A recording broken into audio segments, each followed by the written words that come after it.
Let me ask you something simple but strangely revealing. When did your birthday stop feeling like magic? Not just become less exciting, not just fade into background noise, but completely transform from something you counted down to something you'd rather just skip past.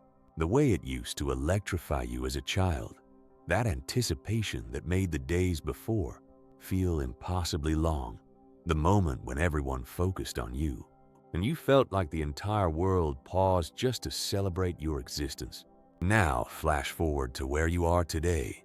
The same date arrives each year, but it passes like any ordinary Tuesday. You wake up, scroll through a few notifications, maybe your family sends a message, and then you continue with your day. You tell people it's no big deal. You insist you don't really celebrate anymore. You shrug and say it's just another rotation around the sun. But is that completely true? Because beneath that casual dismissal, beneath that practiced indifference, there's frequently a quieter, more complex narrative unfolding. Here's what most people don't understand. People who treat their birthday like just another day aren't emotionally numb, disconnected, or ungrateful. Actually, they're often among the most introspective individuals you'll meet. The ones who've learned to hide their expectations, because disappointment has been an effective teacher. Psychologically, birthdays function as emotional reflections. They reveal how you feel about your existence, how you respond to attention, and how at ease you are with being truly visible to others. When someone declares, "My birthday doesn't matter to me," what they're frequently communicating is, "I've moved beyond needing validation from others." But sometimes what they're actually expressing is, "I've stopped anticipating it." There's a fundamental distinction between genuine maturity and emotional retreat, and birthdays possess this peculiar ability to reveal which direction we've leaned toward. Some individuals authentically evolve past birthday enthusiasm, not from a place of sadness, but from a place of genuine contentment. They've discovered meaning in ordinary days, in routines, in quiet moments. To them, joy isn't confined to a calendar date. They've learned that life itself is a celebration. But for others, the narrative runs deeper and more complicated. For them, birthdays carry subtle weight, not necessarily because of aging itself, but because of accumulated history. Perhaps birthdays trigger memories of moments when they felt overlooked, or maybe they once invested too much hope and experienced the sting of unmet expectations. So instead of admitting, "This year, I'm hoping someone remembers," they preemptively declare, "It's just another day." It's self-preservation wearing the mask of apathy. And this is where psychology becomes genuinely fascinating, because it demonstrates how the mind learns to adapt. When we experience repeated emotional letdowns, the brain begins to lower expectations. It's called emotional self-protection. You minimize anticipation to sidestep disappointment. You condition yourself not to hope too loudly. And while that might sound melancholic, it's actually a demonstration of emotional intelligence, a strategy for maintaining equilibrium. The brain prioritizes stability over excitement when excitement has historically led to pain. But here's the complicated twist. Over time, that same protective mechanism can quietly diminish your capacity for joy. The heart that once shielded itself develops an overly cautious approach. You begin moving through your own life like a visitor at someone else's celebration, present, observant, but emotionally distant. Consider how many people smile and casually mention, "Oh, I don't really celebrate birthdays anymore."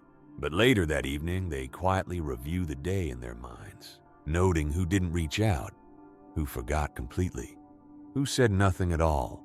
We all engage in this mental inventory.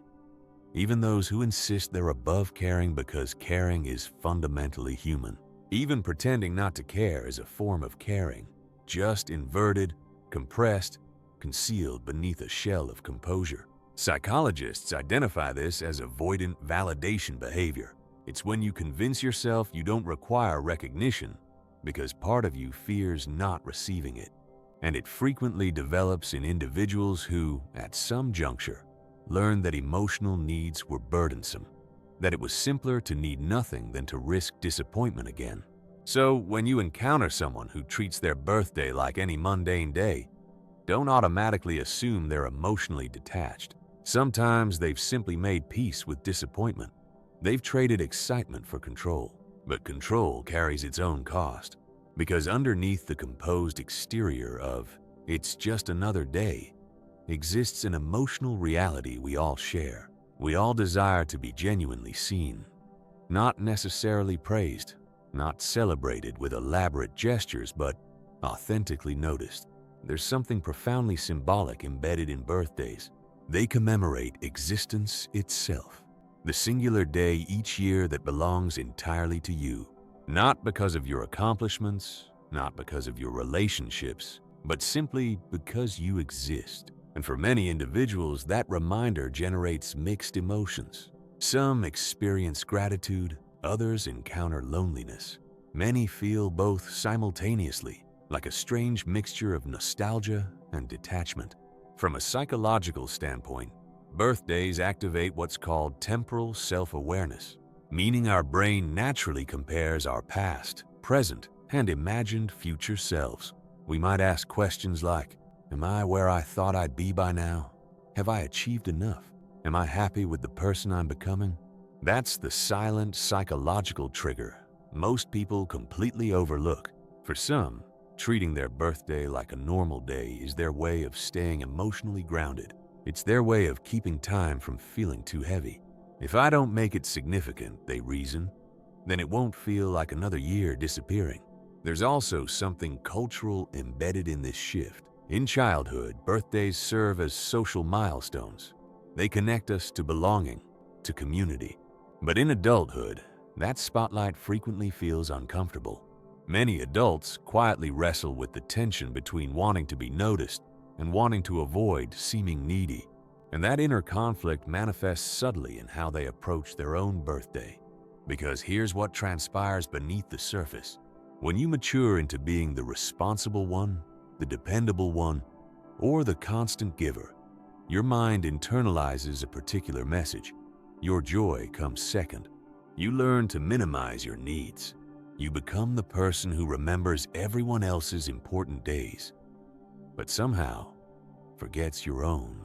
And gradually, your birthday begins to feel irrelevant. You're not even certain what you'd do if someone organized something elaborate. It feels awkward, perhaps even unnecessary.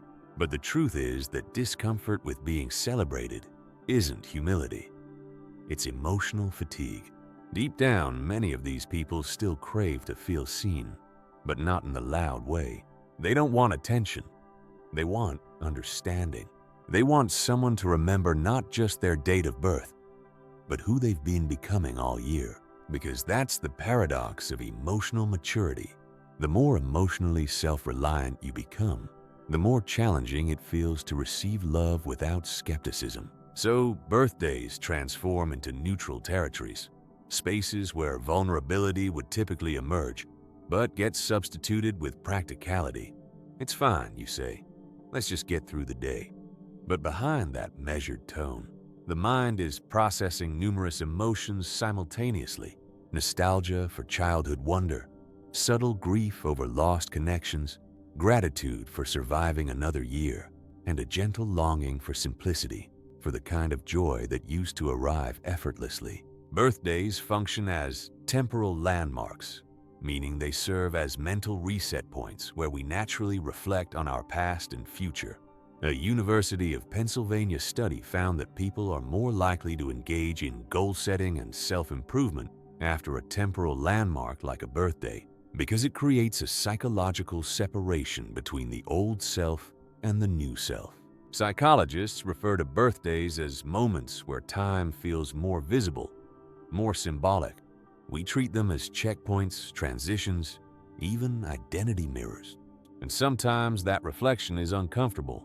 That's why, for certain people, birthdays feel like mirrors rather than parties. They illuminate the silent distance between expectation and reality.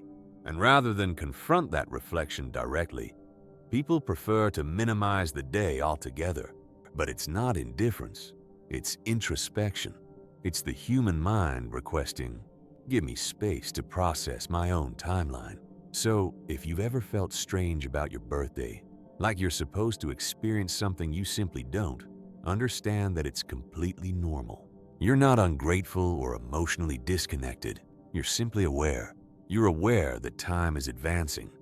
You're aware that validation feels different now. You're aware that celebration signifies something deeper than cake and candles. Because birthdays are never genuinely about age. They're about meaning. And the older we become, the more personal that meaning becomes. When you were young, your birthday was about the world acknowledging you. When you're an adult, it's about you acknowledging yourself. It's less about gifts and more about presence. Less about who appears, and more about how much of yourself has appeared in your own life. That's the subtle transformation most people never articulate. And yet, it explains everything about why we stop making elaborate plans. Because perhaps we've stopped attempting to be celebrated by the world and started attempting to make peace with our own journey. Psychology tells us that these individuals often have a deep sense of self-awareness and know what truly matters to them. They value authenticity and depth in their relationships, preferring meaningful conversations over casual small talk. Emotionally mature individuals tend to be more comfortable with the passage of time and the aging process. They don't equate happiness with external validation like extravagant parties or piles of gifts. But even within that peace, there's an echo, a quiet voice that whispers, "I hope someone still remembers." That's the paradox of emotional evolution. You can be content and still desire connection. You can be grounded and still miss the thrill of being genuinely seen. And that's perfectly acceptable. That's human. Because treating your birthday like an ordinary day doesn't mean you're emotionally numb. It means you've learned that joy isn't something to be scheduled. It's something you carry quietly every day in the small ways you keep showing up for yourself. It's the gentlest kind of celebration. Invisible but real. When someone treats their birthday like just another day, they're not rejecting joy. They're redefining it. They're declaring, "I no longer need the world's permission to feel good about being alive." And that shift from external celebration to internal acknowledgement marks one of the quietest forms of maturity. They've discovered that life's worth is not measured by the grandeur of a single day, but by the consistency of meaningful moments experienced throughout the year. Maybe their celebration now resembles taking a solitary walk, preparing their favorite meal, or claiming a quiet day off for reflection. It's not the loud joy of decorations. It's the soft joy of solitude. In psychology, this connects to an internal locus of control, the belief that your life should be guided more by personal choice than by external expectations. What begins to matter more is alignment. Did I live this year in a way that feels authentic? Did I evolve? Did I appear when it mattered? Still, there's a gentle truth worth acknowledging. Even the most self-sufficient souls still deserve to feel special occasionally, not because they require validation, but because recognition nourishes the parts of us that carry others. The ones who treat their birthdays like any other day are frequently the same individuals who hold space for everyone else's milestones. They're the quiet foundations in their circles, the ones who remember your important dates, who check on you first, who give without maintaining a scorecard. And sometimes those people forget that they too deserve warmth, that it's acceptable to let others reciprocate, that you don't have to earn joy by being strong all year. Because even the calmest souls still need warmth. Even the independent hearts still need to be seen, not for what they accomplish, but for who they are.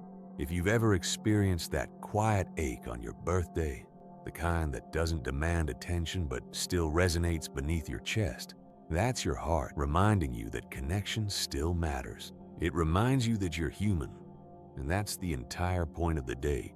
It's not to celebrate perfection or achievement. It's to celebrate the fact that you're still here, still learning, still evolving, still attempting to make sense of what it means to exist. So maybe the psychology of people who treat their birthday like an ordinary day isn't about indifference at all.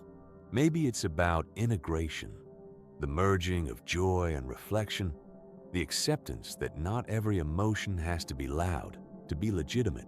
If your birthday feels ordinary, if you went to work, made your coffee, checked your messages, and carried on, maybe that's not something requiring correction. Maybe it's something to honor, because what you're genuinely expressing is, my life is already full enough to not need one day to make it meaningful. That's not detachment.